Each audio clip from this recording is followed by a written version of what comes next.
NID সেবা স্বরাষ্ট্র মন্ত্রণালয়ের অধীনে নিতে বিগত সরকার আইন করলেও অন্তর্বর্তী সরকার ওই আইনটি বাতিল করে ইসির কাছে ফিরিয়ে দেয় এই সেবা। সম্প্রতি জন্ম নিবন্ধন, জাতীয় পরিচয়পত্র ও পাসপোর্ট সেবা প্রাপ্তি সহজ করতে সিভিল রেজিস্ট্রেশন নামে একটি আলাদা কমিশনের উদ্যোগ নেয় সরকার, যেই কমিশনের অধীনে থাকবে এনআইডি সেবাও। তবে এমন সিদ্ধান্ত মানতে নারাজ নির্বাচন কমিশন কর্মকর্তা কর্মচারীরা। বৃহস্পতিবার দুপুরে নির্বাচন ভবনে সিএসসির দপ্তরের সামনে অবস্থান নেন ইসির কর্মকর্তা কর্মচারীরা। দৃশ্যমান অগ্রগতি না হলে 12 মার্চ মানববন্ধন এবং 13 মার্চ থেকে কর্মবিরতির ঘোষণা দেন তারা। গত 17 বছর যাবৎ যেখানে এনআইডি সার্ভিসে কোনো রকম সমস্যা হয়নি, আজকে কি এমন পরিবেশ পরিস্থিতির উদ্ভব হলো যে এনআইডি সার্ভিসটা আজকে আলাদা করার প্রয়োজন হলো? সুতরাং আমরা বিশ্বাস করি এটা কোনো উদ্দেশ্য প্রণোদিতভাবে এগুলো করা হচ্ছে।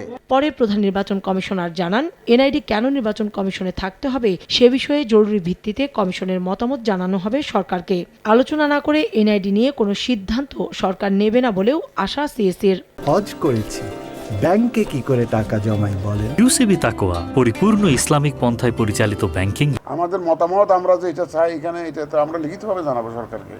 যেখানে যেখানে আমাদের মতামত দেওয়ার সুযোগ থাকবে সেটা আমরা দিব, মতামত দিব। এবং এই ব্যাপারে আমাদের অবস্থান পরিষ্কার, আমাদের কোনো অবস্থানের কোনো ডিফারেন্স হয় নাই। এবং আমাদের ফুল কমিশন এটা সবাই চাই যে এই ব্যাপারে আমরা যাতে একটা আমাদের বক্তব্য সরকারকে আমরা জানাই। আমাদের সবার সম্মতিতে আমরা কিন্তু এই কাজটা করছি। এদিকে নির্বাচন ব্যবস্থা সংস্কার কমিশন জাতীয় পরিচয় নিবন্ধন সংস্থা নামে একটি স্বতন্ত্র স্বাধীন সংবিধিবদ্ধ সংস্থা গঠনের সুপারিশ করেছে সরকারের কাছে। কাউসারা চৌধুরী কুমু, সময় সংবাদ, ঢাকা।